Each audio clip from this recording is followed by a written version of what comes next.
आज आपण बघणार आहोत square roots by division method. ठीक आहे.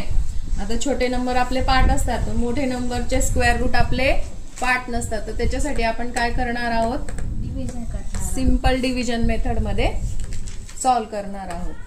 तर कुठला नंबर घेऊ, 576 हा नंबर घेऊ. आधी आपण अशा पद्धतीने त्यांच्या दोन दोनचे ग्रुप करून घेऊ. ठीक आहे. आता हा सिंगल नंबर आहे, मग काय करायचं, 5 हा नंबरचा कोणत्या नंबरचा स्क्वेअर आहे, हा कोणताच नाही. मग त्याच्यापेक्षा छोटा नंबर कुठला, 4. मग काय करायचं, 2 2 जा 4. ओके, 2 2 जा 4.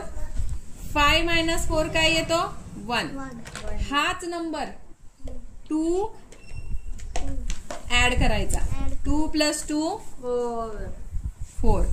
आता हे जे दोन नंबर आहेत ते खाली आणायचे, 76. ठीक आहे.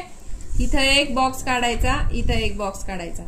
याचाच अर्थ काय, 4 आणि box multiply by box is equal to 176. ठीक आहे. मग असा नंबर शोधायचा की इथं तो सेम नंबर आपण पुट केल्यानंतर 176 हा नंबर त्याचं मल्टिप्लिकेशन यायला हवा. तर कुठला नंबर आहे असा, आता याचा 1s प्लेस मध्ये 6 आहे. इथं जर 1 केलं, 1 1 जा 1 येतो, तो नाही होणार. 2 2 जा 4 नाही होणार. 3 3 जा 6, 3 3 जा 9 होतो, ओव्हर कॉन्फिडन्स. 4 4 जा 16. मग आपण इथं 4 4 जा 16 आणि 4 4 जा 16. 16 + 1 17.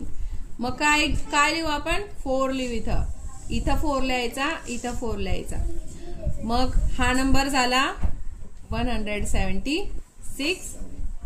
0 0 0. म्हणजेच याचा अर्थ काय, 24 चा स्क्वेअर इज इक्वल टू 576.